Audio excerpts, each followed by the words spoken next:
बहुत खूब, बहुत खूब।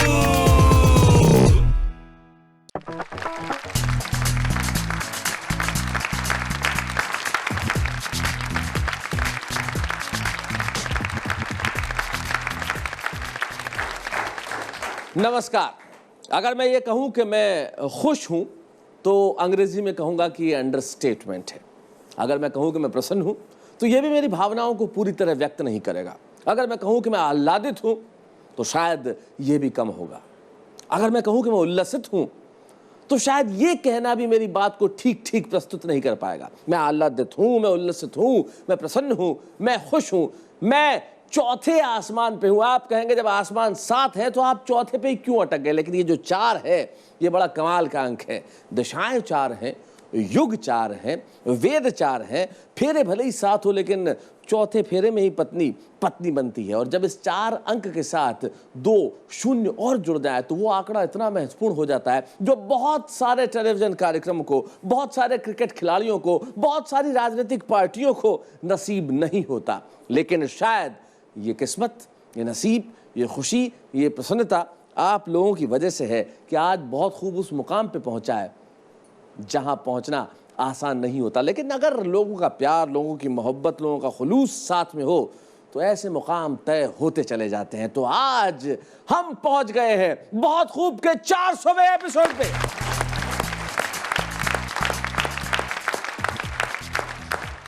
मैं जानता हूं कि ये तालियां देश के हर घर में प्रतिध्वनित हो रही हैं और उनकी गूंज, उनकी आवाज मेरे कानों तक पहुंच रही है और मेरे कानों तक 2 लफ्ज बार बार आ रहे हैं, बहुत खूब, बहुत खूब, बहुत खूब। मैं इससे ज्यादा आपको क्या कहूं। ये 400वां एपिसोड इस कार्यक्रम का नहीं है, हिंदी कविता का है। ये 400वां एपिसोड उर्दू शायरी का है। 400वां एपिसोड देश की हर भाषा का है। ये 400वां एपिसोड कलम का है, शब्दों का है, लफ्जों का है, अल्फाज का है। ये 400वां एपिसोड आपका है, आपके प्यार, आपके स्नेह का है। मैं आपके लिए कहूंगा बहुत खूब।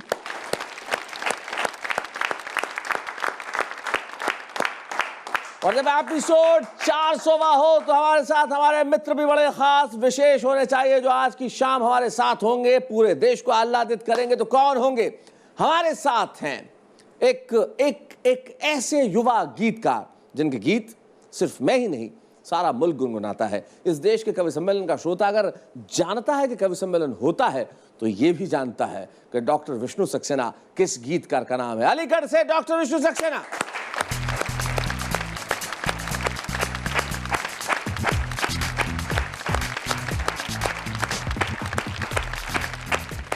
स्वागत है डॉक्टर विष्णु, कैसे हैं आप? मैं बहुत अच्छा हूँ। 400वां एपिसोड मेरा सौभाग्य है, लकी हूँ आज मैं कि 400वें एपिसोड में मेरे को आने का मौका मिला। और आप 400वें एपिसोड में, ये हमारे लिए भी बड़ी प्रसन्नता की बात है। आइए मिलते हैं हमारे 2 ऐसे कवियों से जिन्हें मैं मेरे कवि सम्मेलन के पहले दिन से जानता हूँ। पहले दिन से इसलिए कि जब मैंने जीवन में पहली बार आज से 32, 33, 34 बरस पहले काव्य पाठ किया तब उस मंच पे उपस्थित थे वो। पहले दिन से लेकर आज तक की काव्य यात्रा में मैंने उनकी कविताएं गुनगुनाई हैं, उनकी कविताएं गाई हैं, उनकी कविताओं को सुना है और सारे देश को उनकी कविताओं पे झूमते और तालियां बजाते हुए देखा है। कोटा राजस्थान के जगदीश सोलंकी।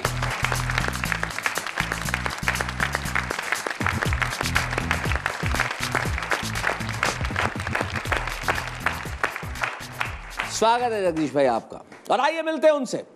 इस देश के कवि सम्मेलनों की 3 पीढ़ी के लोग, मैं समझता हूं कि जिस जमाने में टेलीविजन का प्रादुर्भाव हुआ था हिंदुस्तान में, उस जमाने में टेलीविजन पे कविताओं के कार्यक्रम बड़े लोकप्रिय हुआ करते थे। मैं बात कर रहा हूँ आज से 25-30 बरस पहले की।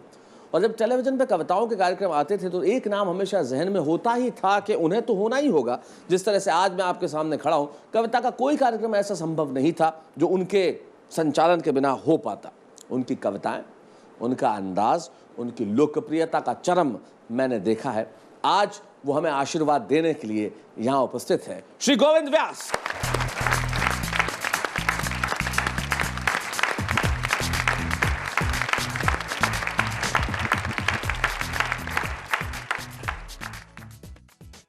देखिए, कहते हैं ना कि कोई भी चीज ईश्वर की इच्छा के बिना संभव नहीं है।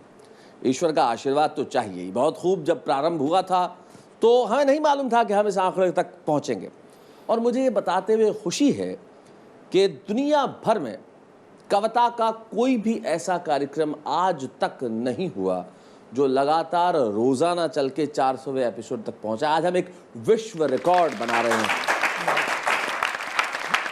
और शीघ्र ही इसके लिए बहुत खूब का नाम रिकॉर्ड्स की बुक्स में होगा। और शायद आपका प्यार, आपका स्नेह इस कार्यक्रम के प्रति हमेशा बना रहा।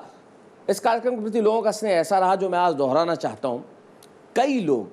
कई ऐसे लोग जो इस देश की कविताओं से इतना प्यार, एक किसान उत्तर प्रदेश में है और एक ऐसे व्यक्ति जिनकी आर्थिक स्थिति बहुत ज़्यादा मजबूत नहीं है, लेकिन उन्होंने एक बार नहीं, 2 बार नहीं, 3 बार नहीं, 4 बार बहुत खूब के नाम रुपयों का ड्राफ्ट भेजा कि ये कवियों को दीजिए, इस कार्यक्रम से मुझे इतना प्यार है। इस देश में हजारों कार्यक्रम ऐसे हैं जो लोगों को पैसा देते हैं, लेकिन ये आपका प्यार है कि आप इस तरह की प्रेरणाएं हमें भेजते हैं। और जैसा कि मैंने कहा, ईश्वर के आशीर्वाद के बिना संभव नहीं है कि बहुत खूब यहाँ पहुंचता। और आज ईश्वर का चमत्कार देखिए कि हमें आशीर्वाद देने के लिए स्वयं जगदीश है, विष्णु है और गोविंद है। बहुत खूब।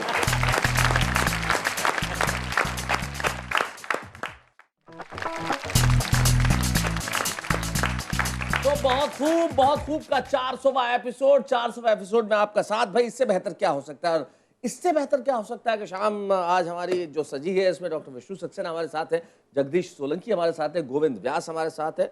ये वो लोग हैं जिन्होंने हिंदी कवि सम्मेलनों की परंपरा को न सिर्फ जिया है बल्कि उस परंपरा को समृद्ध किया अपने गीतों से, अपनी कविताओं से। जगदीश जी, किसी कविता के कार्यक्रम का 400वां एपिसोड, क्या कहते हैं आप? बहुत बड़ी बात है।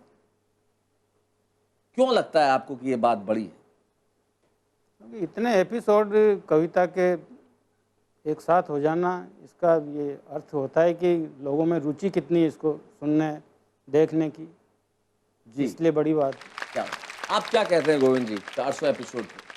भैया, मैं तो तुम्हें जब बधाई देने की बात करता हूँ या चैनल को बधाई देने की बात करता हूँ तो मुझे लगता है शब्द कम पड़ रहे हैं। कारण ये है कि अकल्पनीय है, ये इसको वर्णन नहीं किया जा सकता कि 400 कविता के एपिसोड।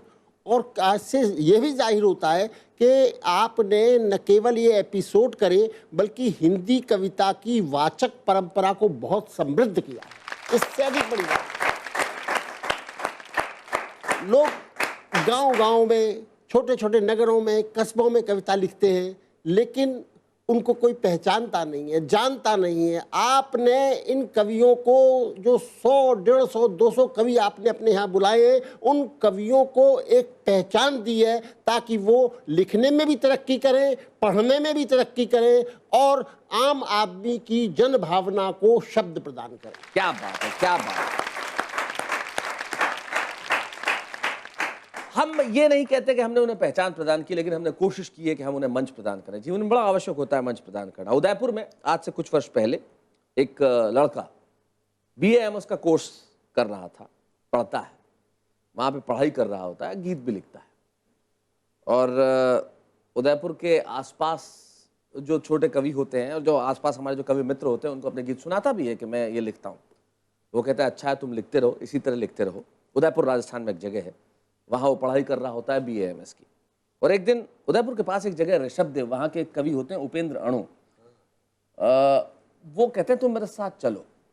वो उस कवि को साथ लेके जाते हैं एक कवि सम्मेलन में। और वहाँ पे निम्बाहेड़ा एक जगह है, वहाँ वो कवि सम्मेलन होता है। और कवि सम्मेलन के मंच के पीछे देश के बड़े कवि इकट्ठे होते हैं, जिसमें डॉक्टर उर्मिलेश भी थे और बहुत सारे लोग थे। और ये कवि अपने गीत सुनाता है, तो उन्हें एक गीत सुनाने को कहा जाता है कवि सम्मेलन। और पहला पारिश्रमिक 25 रुपये मिलता है।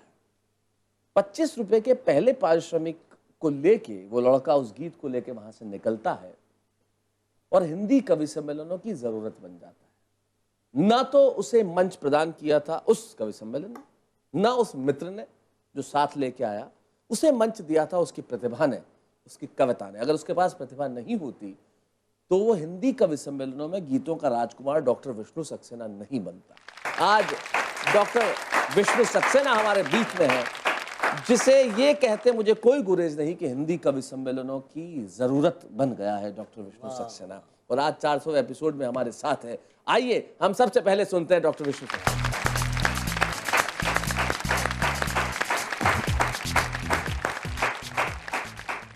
सबसे पहले तो 400वें एपिसोड पर बहुत खूब के निर्माताओं को और शैलेश भाई आपको बहुत बहुत बधाई देना चाहूँगा कि बड़े स्मूथली आपने ये 400 एपिसोड पूरे किए।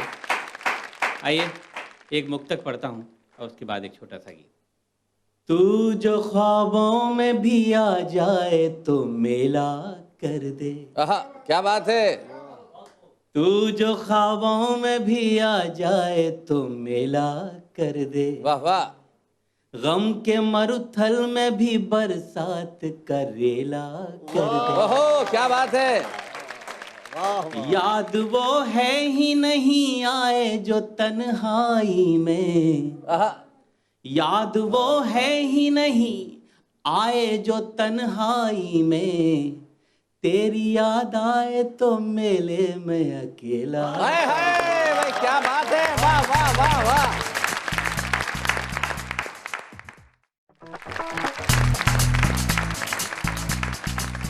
तन तुम्हारा अगर राधिका बन सके। क्या बात। आहा, तन तुम्हारा अगर राधिका बन सके।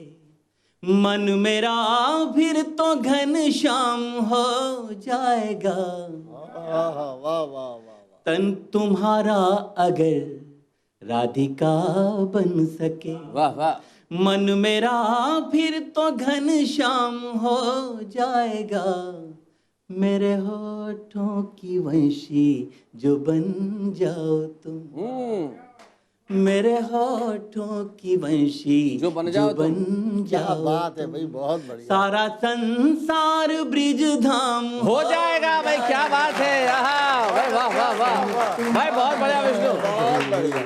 राधिका बन सके। आहा, बंद पढ़ता हूँ कि तुम अगर स्वर बनो राग बन जाऊं मैं। आहा, तुम अगर स्वर बनो राग बन जाऊं मैं। तुम रंगोली बनो भाग बन जाऊं। क्या बात है। तुम दिवाली तो मैं भी जलूं दीप सा। आहा, तुम दिवाली तो मैं भी जलूं दीप सा। तुम तपस्या तो बैराग बन जाऊं। क्या बात है। तुम दिवाली तो मैं भी जलूं दीप सा। तुम तपस्या तो बैराग बन जाऊं मैं। वाह वाह। शब्दों का चमत्कार दिखाता हूँ जी। कि नींद बन कर अगर आ सको आंख में। नींद बन के अगर आ सको आंख में। नींद बन कर अगर आ सको आंख में। मेरी पलकों को आराम हो हाय हाय, जाएगा। क्या बात है विष्णु। वाह वाह वाह वाह वाह वाह। अगर आ सको आंख में। मेरी पलकों को आराम हो जाएगा। तन तुम्हारा अगर राधिका बन सके। अगले बंद में नायिका से बात करने की एक हिम्मत जुटाई है मैंने जी। कि मैं मना लूंगा तुम रूठ कर देख लो। आहा आहा, क्या बात है। वाह वाह। मैं मना लूंगा तुम रूठ कर देख लो। कर देख लो। जोड़ लूंगा तुम्हें टूट कर देख लो। क्या बात है। हूं तो नादान फिर भी मैं इतना नहीं। हूं तो नादान फिर भी मैं इतना नहीं। थाम लूंगा तुम्हें छूट हाय कर। हाय। हूं तो नादान फिर भी मैं इतना नहीं। थाम लूंगा तुम्हें छूट कर देख लो। मेरी धड़कन से धड़कन मिला लो जरा। क्या बात है। मेरी धड़कन से धड़कन मिला लो जरा। मिला लो जरा। जरा।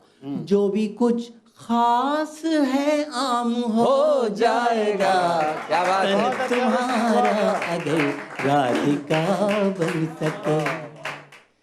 दिल के पिंजरे में कुछ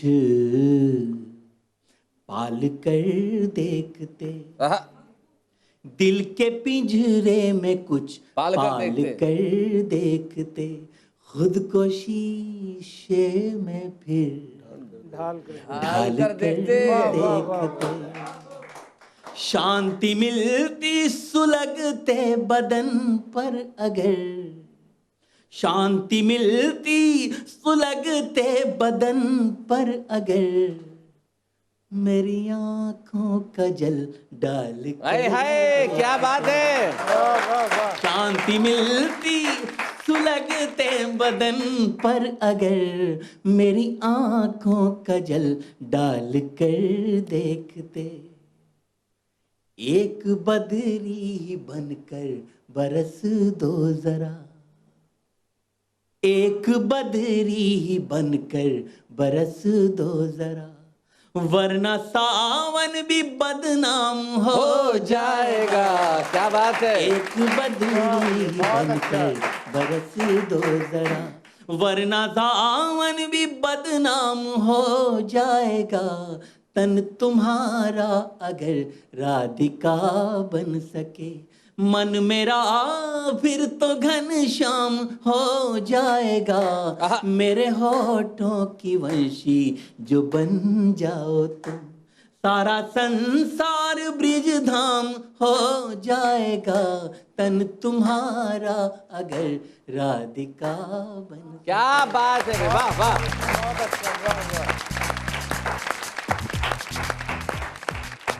भाई मेरे ख्याल से कुछ कहने की आवश्यकता नहीं है विष्णु। मेरे ख्याल से इस 400वें एपिसोड का प्रारंभ इससे ज़्यादा बेहतर नहीं हो सकता था। आपका स्वर हो, आपके शब्द हो, आपका गीत हो, सानिध्य हो गोविंद व्यास और जगदीश सोलंकी जी का, और हम लोगों की तालियां हो, तो फिर दो ही लफ्ज निकलते हैं, बहुत खूब, बहुत खूब, बहुत खूब। और अभी बहुत खूब की महफिल में बहुत कुछ होना बाकी है। क्या क्या होगा बताता हूं ब्रेक के बाद। बहुत खूब।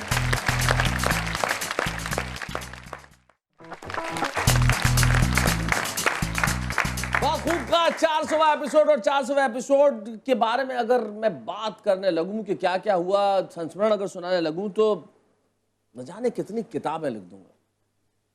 किताबें न तो लिखना आसान होता है, न पढ़ना आसान होता है, और आज के ज़माने में तो ख़रीदना भी बड़ा मुश्किल होता है, और ख़रीदने की इच्छा रखना तो कतई आसान नहीं होता। बड़े कम लोग होते हैं जिनके पास किताबें रखने की इच्छा होती है। लेकिन एक ज़माना था, और ईश्वर करे कि वो ज़माना फिर से लौटे, जब ज़िंदगी की इस जिल्द में अगर सबसे खूबसूरत कोई चीज़ होती तो सिर्फ किताब होती। किताब सिर्फ पढ़ने पढ़ाने की चीज़ नहीं होती थी। किताब सिर्फ ड्राइंग रूम में रख के स्टेटस को बड़ा बनाने के लिए नहीं होती थी। किताब लाइब्रेरी में जाके वक्त गुजारने के लिए नहीं होती थी। किताब ज़िंदगी का फ़लसफ़ा बताती थी। किताब ज़िंदगी की साथी थी। किताब सुबह दोपहर शाम आपके साथ ऐसे रहती थी जैसे आपके मित्र हो। किताब न हो तो कुछ न हो। किताबों में रख के मोहब्बत के अरमान जो है वो भेजे जाते थे, और वही किताबें अगर गीत का रूप ले लेती थी तो हिंदी कवि सम्मेलनों में तालियों का शोर गूंजता था जब जगदीश सोलंकी ये गीत पढ़ते थे। जगदीश सोलंकी जिन्हें मैं बरसों से जानता हूँ, और बहुत खूब के इस 400वें एपिसोड की जब बात चली, इनकी इच्छा थी कि मैं ये गीत सुनाऊँ, मैं वो गीत सुनाऊँ, मैं कुछ और गीत सुनाऊँ। मैंने कहा नहीं, वही गीत सुनाऊँ जो इस पीढ़ी ने कई बरसों से सुना नहीं है। उन्हें पता तो चले कि क्या क्या पढ़ा गया, क्या क्या लिखा गया।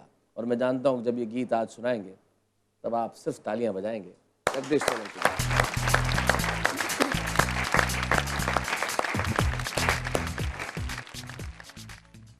मैं इस 400वें एपिसोड की बहुत बहुत बधाई देता हूँ, और जिस कविता के लिए मुझे इंगित किया गया है, मैं कोशिश करूँगा कि आज मैं आपको सुना पाऊँ, क्योंकि जिन दिनों कॉलेज में पढ़ा करते थे उन दिनों का ये गीत है। तब भी पढ़ा क्या करते थे, तब भी ये लिखा करते थे। जी सुनाता हूँ मैं आपको, जी, स्वागत। सुनिएगा। दीवाना वह जो दूर सन्नाटों में जिया हो, मीरा से छीन करके जिसने जहर पिया हो, जो देश की तकदीर को तप करके संवारे। क्या बात है। और राख सी रातों में भी आशा को निहारे। सूरज की गोद खेले किंतु फिर भी ना जले। हिमगिर के घर बसे परंतु फिर भी ना गले। ढलता हो हर वजूद यार वह तो ना ढले। जो स्वार्थ सलाखों को सदा तोड़ कर चले। जिस तरह लो की चाह पे जिस तरह लो की चाह पे परवाना सोता है। ऐसा ही शख्स धरती पे दीवाना है। क्या बात है। शख्स धरती पे दीवाना होता है। दीवाना एक आरज़ू से प्यार कर गया। आँखों के जरिए दिल के समंदर में बह गया। हर इंसान एक मोड़ पर तो होश खोता है। ये सारा दोष यार उम्र का ही होता है। ये उम्र तकाज़ों को कभी तोलती नहीं। ये उम्र गदावत को कभी खोलती नहीं। घर खोल दे तो फिर किसी से रुक नहीं सके। चाहे गगन झुके ये उम्र झुक नहीं सके। इस उम्र को चुनौती कोई दे नहीं सका। इस उम्र से चुनौती कोई ले नहीं सका। इस उम्र को तराशने में उम्र सो गई। इस उम्र को तलाशने में उम्र खो गई। उसको गया था खोजने और खुद ही खो गया। इस तरह एक आदमी दीवाना हो गया। इस तरह एक आदमी दीवाना हो गया। संदर्भ बदलता हूँ कहानी के छोर का। अब सुनिए कथानक किसी के पोर पोर का। पढ़ना किताब का वहाँ लिखना जवाब का। खत को छुआ के होंठ से रखना जनाब का। क्या बात है। गिन गिन के उंगलियों पे वो तन्हाई काटना। उस खत को बार बार बाँचना। चादर का बिछोना कभी चादर का ओढ़ना। घुटनों पे रख के सर को घुटनों का मोड़ना। क्या बात। सांसों का खींचना कभी आँखों का मींचना। तकिए का सहारा कभी तकिए को भींचना। छत पर कभी कभार वो हाथों का हिलाना। पर्दे की ओट जोर से मैरी को बुलाना। मैरी को बुला करके किताबों का मंगाना। और उन्हीं किताबों में लिखना कोई तराना। लिखना ये तूने कैसा मुझ पे जादू किया रे। लिखना ये तूने कैसा मुझ पे जादू किया रे। बेदर्दी कई दिन से ये दिल तुझको दिया रे। बेदर्दी कई दिन से ये दिल तुझको दिया रे। आती थी किताबें कभी जाती थी किताबें। पैगाम एक दूजे का लाती थी किताबें। जो बात न बनती थी बनाती थी किताबें। जो बात न बनती थी बनाती थी किताबें। दोनों के रूठने पे मनाती थी किताबें। क्या बात है। गिर गिर के कई बार उठाई थी किताबें। क्या बात है। उठ उठ के कई बार गिराई थी किताबें। जागे थे कई बार जगाई थी किताबें। हमने भी एक बार मंगाई थी किताबें। लाते थे तोड़ करके क्यारियों से फूल को। रख देते थे किताबों में अपने उसूल को। कोई प्यार में जवाब दे दो टूक गए थे। कोई प्यार में जवाब दे दो टूक गए थे। फौरन ही किताबों के फूल सूख गए थे। फौरन ही किताबों के फूल सूख गए थे। फौरन ही किताबों के फूल। क्या बात है। वाह वाह वाह।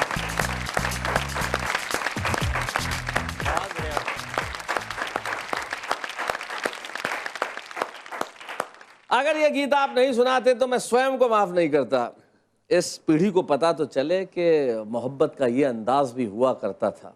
ये पीढ़ी जो सिर्फ SMS पे मोहब्बत करती है और ये पीढ़ी जो टेलीफोन के मोबाइल के मॉडल से ज़्यादा साथी बदल देती है, उन्हें पता चले कि किताबों में फूल किस तरह सूख जाते थे लेकिन ज़िंदगी भर रहते उन्हीं किताबों में थे।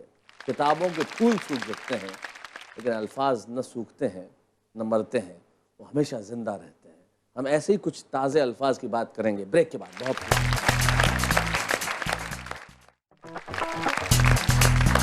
स्वागत है ब्रेक के बाद। बहुत खूब मैं आपका दोस्त शैलेश लोढ़ा और बहुत खूब का 400वां एपिसोड का सेलिब्रेशन है। 400वें एपिसोड में आज हम सुन रहे हैं देश के ख्यातनाम कवियों को। हमारे साथ जगदीश सोलंकी है, विष्णु सक्सेना है और बड़ी खुशी की बात है गोविंद व्यास जी। इस देश के वो टेलीविजन दर्शक जो बरसों पहले जब एक ही चैनल हुआ करता था और उस पर कविता का कोई कार्यक्रम देखते थे, अगर जब उन्हें मालूम पड़ता था कि आज रात कविता का कार्यक्रम आने वाला है तो उन्हें यह भी मालूम था कि वहाँ गोविंद व्यास तो अवश्य होंगे। गोविंद व्यास, पंडित गोपाल प्रसाद व्यास इस देश के सर्वश्रेष्ठ हास्य कवि उस जमाने के मैं कह दूं तो इसमें कोई शक नहीं, और उनके बड़े ही गुणी पुत्र और इस देश के हिंदी कवि सम्मेलन के एक शीर्षस्थ नामों में से एक, और जिनकी एक पंक्ति न जाने मैंने कम से कम मेरे कवि सम्मेलन के जीवन में हजारों बार कोट की होगी। और कोट इसलिए की क्योंकि मुझे वो पंक्ति दिल से बेहद पसंद है जो इस देश के चरित्र को उजागर करती है। फुर्सत तो मुझे भी थी बहुत देश के लिए, जब पेट भर गया तो मुझे नींद आ गई। गोविंद व्यास।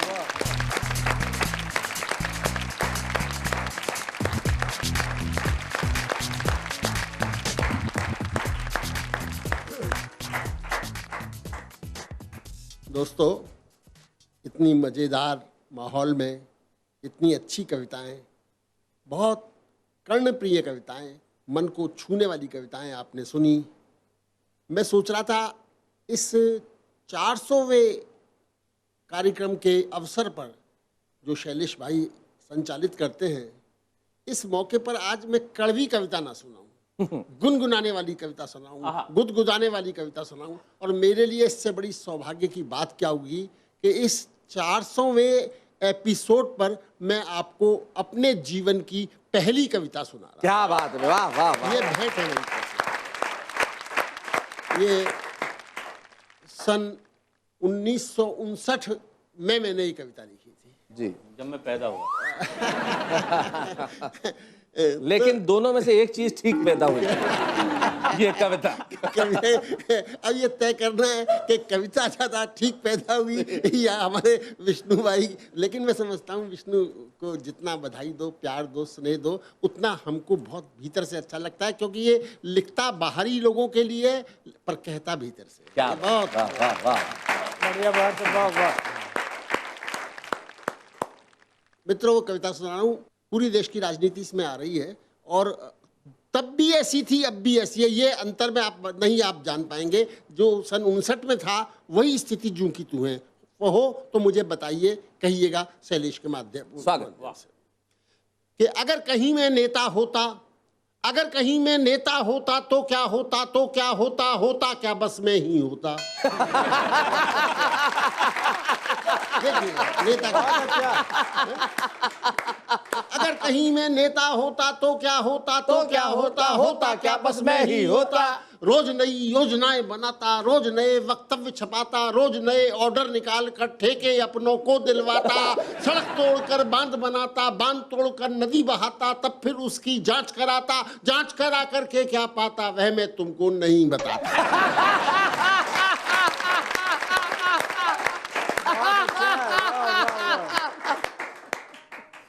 धन्यवाद। ये उस जमाने में लिखते थे।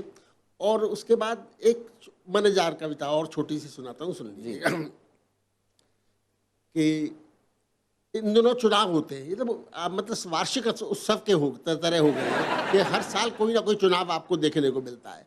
लेकिन जो आदमी चुनाव में हारता है उसको जो मजा आता है, जो उसकी सदगति होती है, वो किसी की नहीं होती। और ये सदगति का बयान मैंने इसलिए किया कि मैं चुनाव लड़े बिना ही हार गया। ये मेरी थी। देखिए कविता में बिल्कुल अलग किस्म की सुनाता हूँ। आज मजे का अवसर है, मजे का दिन है, इसलिए सुना रहा हूँ। सुनिए। कि मैं हार गया इलेक्शन को इल एक्शन कहते हैं जी, बुरा काम।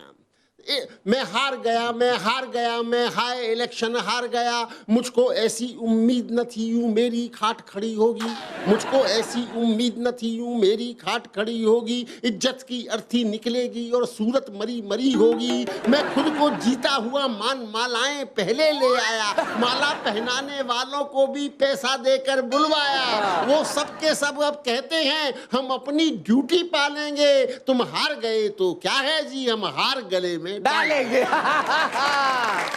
बहुत अच्छे, उनके मुंह से बहुत अच्छे। हम हार गए तो क्या है जी, हम हार गले में डालेंगे, उनके मुंह से ये सुनते ही मुझको तो लकवा मार गया। मैं हार गया, मैं हाय इलेक्शन हार गया। एक एक वोट के लिए सुनो जेबों की खालिश की मैंने, और कल्लू मालिश वाले की घर जाकर मालिश की मैंने। धोबी को अपना चचा कहा, धोबिन को अपनी चाची जी, नाई के मैंने पाँव छुए, मोची सब मेरे गुरु हुए, सीधों को बोतल पिलवाई, टेढ़ों को ठर्रा खुलवाया, पर है किस्मत की बात कोई हथकंडा काम नहीं आया। नोटों के बदले वोटों का, नोटों के बदले वोटों का, नोटों के बदले वोटों का लेना बिल्कुल बेकार गया। मैं हार गया, मैं हाय इलेक्शन हार गया। और देखिए हारने के बाद क्या गति होती है सुनिएगा, कि अपनी मीटिंग में अपने में लड़के ले जाया करता था, अपने भाषण पर उनसे मैं ताली बजवाया करता था, पर खबर जमानत की सुनकर मैं अपनी आंखें फाड़ गया। मैं हार गया। हारने के बाद क्या हुआ, हमदर्दी रखने वाले अब आकर दर्द बढ़ाते हैं, हमदर्दी रखने वाले अब आकर दर्द बढ़ाते हैं। यह मेरी हार नहीं है जी, वे अपनी हार बताते हैं, घावों पर नमक छिड़कते हैं और मन ही मन मुस्काते हैं। मैं जान गया क्यों नेताओं के हार्ट फेल हो जाते हैं। अरे कर्जे वाले अब आएंगे, गुंडे भी मुझे निहारेंगे, यदि उनके पैसे नहीं दिए तो पटक पटक कर मारेंगे। उनकी पटकी से पहले ही मैं वेश बदल हरिद्वार गया।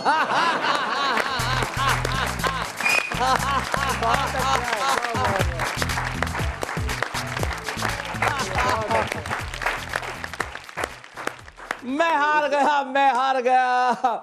नेता इलेक्शन हार जाते हैं, लेकिन कवि हमेशा विजेता होता है और कविता की हमेशा जीत होती है। और यही इस 400वें एपिसोड में हमने कहा भी, बताया भी और 400 एपिसोड तक बताया। हिंदी कविता, उर्दू शायरी हमेशा जिंदा रहेगी, लफ्ज हमेशा आसपास बिखरे रहेंगे। कुछ भी समाप्त हो सकता है, कविता कभी समाप्त नहीं हो सकती। जनता, ये विश्व, ये देश और देश में और पूरी दुनिया में फैले हुए तमाम लोग, सबसे यही कहना है कि अगर आपके पास कविता का साथ है, अगर आपके साथ कविता है, कवि है, शब्द हैं, गजल है, शायरी है, तो फिर किसी और चीज की जरूरत नहीं है। गम हो तो हम हैं, उदासी हो तो हम हैं, आसपास दुख हो तो हम हैं, जिंदगी में पीड़ाएं हैं तो हम हैं, चिंताएं हो तो हम हैं, दुश्वारियां हो तो हम हैं, दुख हो तो हम हैं, तकलीफें हो तो हम हैं, बीमारियां हो तो हम हैं। और ये सब होने के बावजूद आपको इस चीज के लिए खुश होना चाहिए कि हम हैं, क्योंकि हमारे पास कवि हैं, कविताएं हैं और ये सब हैं, तो जिंदगी बहुत।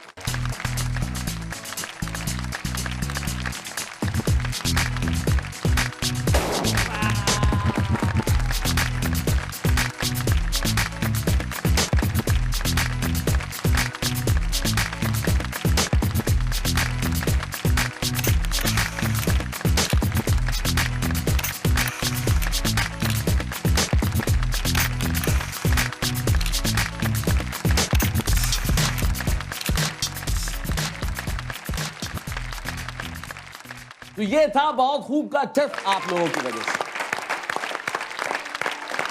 तो ये तालियां, ये धमाके, ये खुशियां, ये केक सिर्फ और सिर्फ आपके लिए, और आपके लिए दो ही लफ्ज। बहुत खूब।